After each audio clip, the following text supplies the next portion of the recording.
Hi class, it's Bill Berry back with our week 7 in Java 2 class, and this week we are looking at event-driven programming, and we are doing some examples in Java Swing. In the first videos we set up the idea of event-driven programming, and we talked about the basics of Java Swing and why we were looking at that rather than something else that might be more fancy schmancy. And so now we're ready to actually start doing some programming in Java Swing. So let's jump down and get to where we want to be. Talked about Java Swing, set it all up, and then we started talking about the fact that we would get going with a JFrame.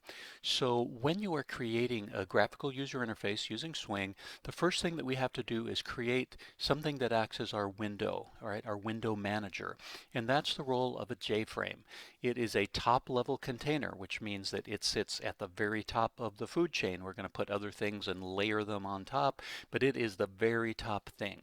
So it manages the window, as we say, so it offers things like, lets you minimize, maximize, change the size of the window, all of those typical things that you need a window to do. That's what a JFrame provides. So we're going to start, and we're not going to get really far, but we've got to get started with, how do you put it all together? So we are going to jump down and start writing this application. So let me bring up a sample here. Nothing up my sleeve, starting a brand new class, Java, let's do Swing Demo. All right, so we'll create that class, and in this case, I'll bring this over here to this window and get rid of all of the stuff that we don't necessarily need to get going here. All right, so here we go, starting things from the very beginning. The first thing that we're going to want to do is, with our class that's going to run this thing, the class that's going to be our represent our GUI, it needs to inherit from JFrame. It needs to be a child of JFrame. So the first thing we're going to do is we're going to say extends JFrame. And that's going to mean, for once we get it imported correctly, javax.swing.jframe, that this will be a child, and many, many things come with this. If you were to try to type this and type a dot, you would see that you have unbelievable numbers of things as I scroll and page down and page down. You have a whole bunch of stuff that comes with this because JFrame also has ancestors. So some of the methods that we're going to write, you're going to wonder like, hey, where did these things come from? If you really must know, then you can certainly go find out where they came in the hierarchy, but they came to you through the JFrame parent. Now, the first thing we got to do is we got to actually get something going. Let's make our constructor so that we can get things rolling here.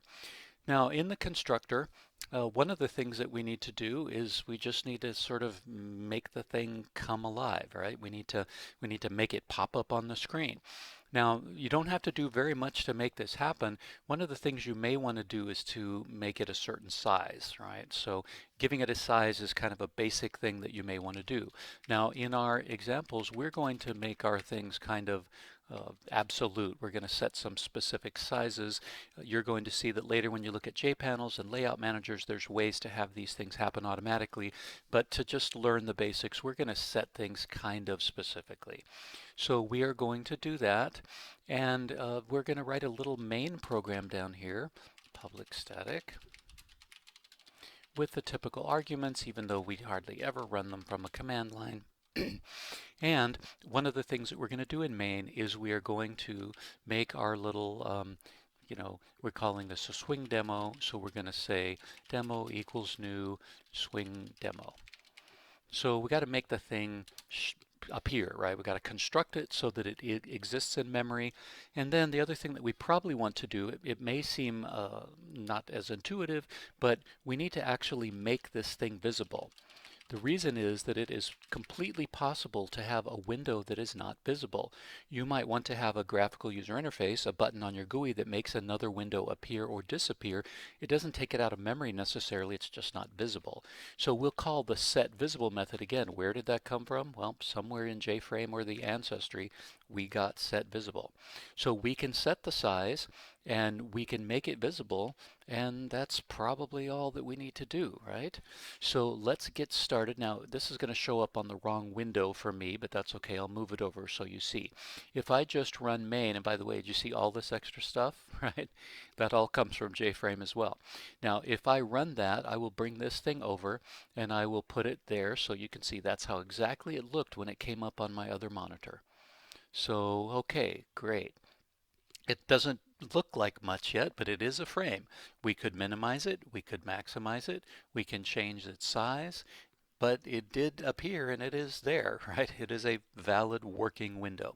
Now, one of the things I want you to notice is when I click this X to get rid of this thing, watch down here in BlueJ, because you know if the little demo app exited from memory, if it actually is done running and it hits sort of the end and comes out of memory, you'll see a little message down here that says it's initializing the runtime environment. When I click this, it's not going to show that. Watch. See, nothing happened down here. The thing is still in memory. It's not visible, so the only way that I'm going to really completely kill it is to go here and reset the runtime environment. And then you see the initializing. So that's one thing that we're going to want to pay attention to when we're writing these things is invisible doesn't mean it doesn't exist. So let's take care of a couple of the little details here that we probably want to do. For instance, we want to probably set a title on that window, and I'm going to say, this is my JFrame demo. Right, so setting a title is one thing that we're going to want to do. And also, a typical thing that you want to do is when you click that little X in the upper right hand corner, if this is your main GUI and you want to exit the whole application, when someone clicks that, you can say set default close operation, and then you can pass it this particular constant. Again, this is provided somewhere in the hierarchy there. If you want to go find out where exit on close is defined, start with JFrame and you can move up and figure it out. So that says, hey, when they close me, this particular dialog box, we are going to exit the application. So notice I've only done two things, setting the title and setting the default close operation. So let's go compile and let's go see how things look different now. So I'll bring this back over here. Notice now I have a title up here. Great.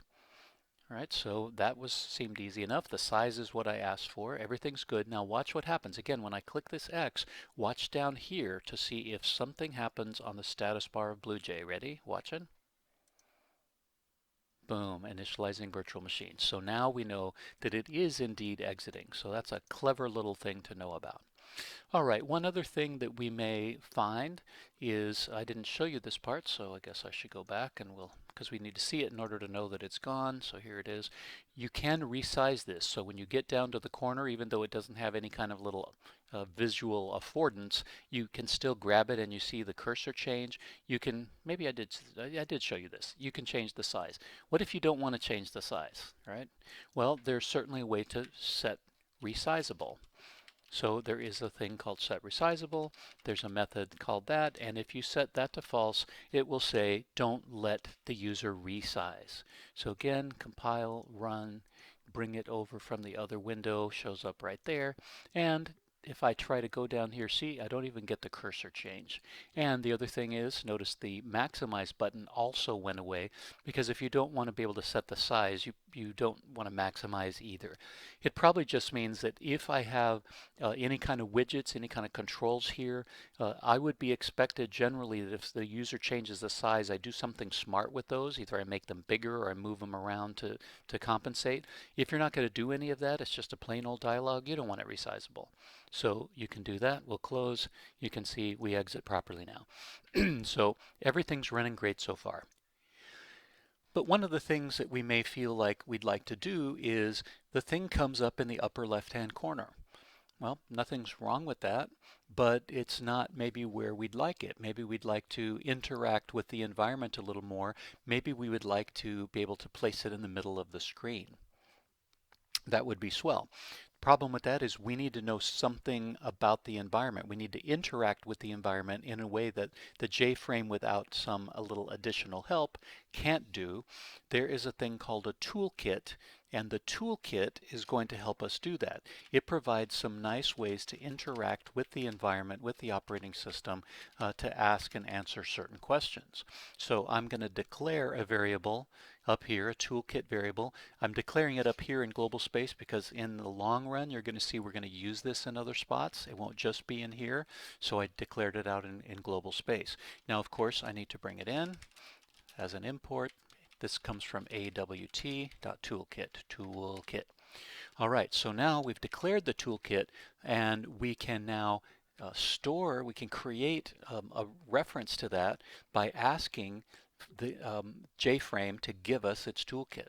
So among all of these other good things that we're doing, however you want to talk about this, you can certainly say, hey, please give me your toolkit, and I will set my toolkit variable based on a call to get toolkit.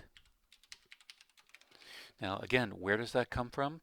Yep, go find it if you're interested. Probably came from JFrame.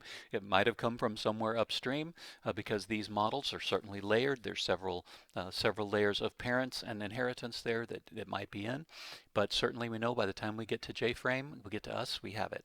So get toolkit is the call. You can store that in the toolkit reference that we created right here. And now we have access to the toolkit.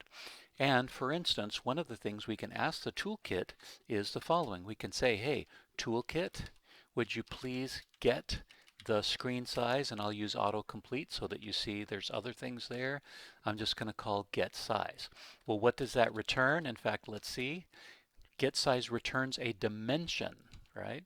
So what we have to do to store this, or the thing that's going to be retrieved, is going to be a dimension, and that's going to actually have both x and y dimensions. So I'm going to have to create a variable called dimension, and I'll call it screen size, and I'll set it equal to that. And then of course we've got to import that as well, java.awt.dimension.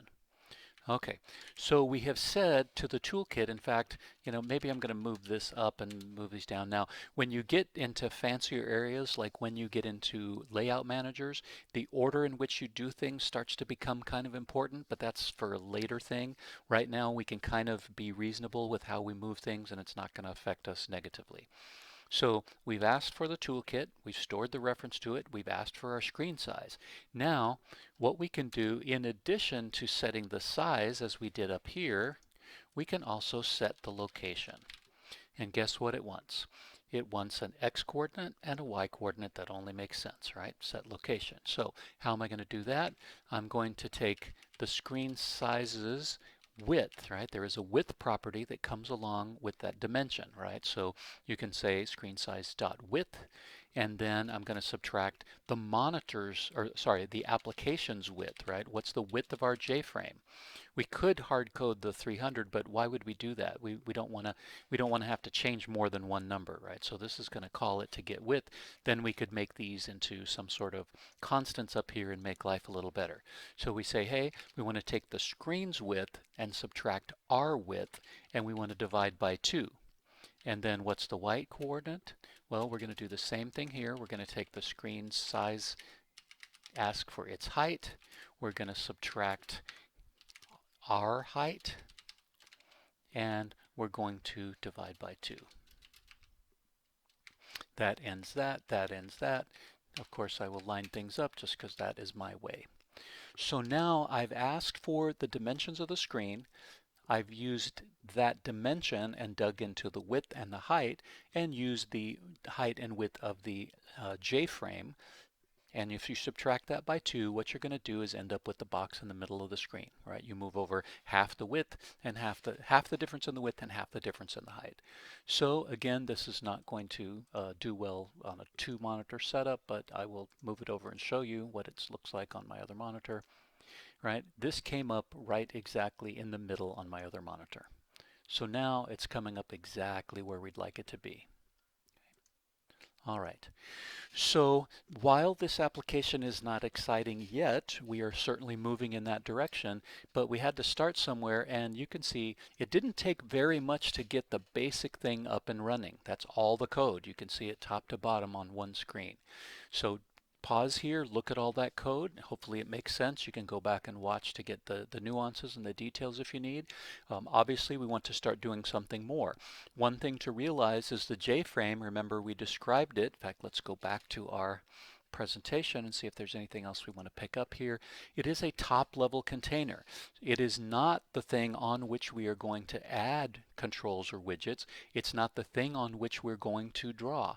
It is simply serving as a top-level thing, so there is going to be an intermediate layer, an intermediate level container that we're going to use that is then going to let us host all the other goodies that we're going to do around it. So that takes care of JFrame. It's a start. And tune into the next video and we will continue by looking at how we can add a J panel, which is going to be one of those intermediates. All right, it's going to be a mid-level container, an intermediary on which we can do a lot more exciting things. So all of a sudden our code is going to be more interesting and our little GUI is going to come to life a lot more. So thanks for watching this video. Hope to see you back in the next.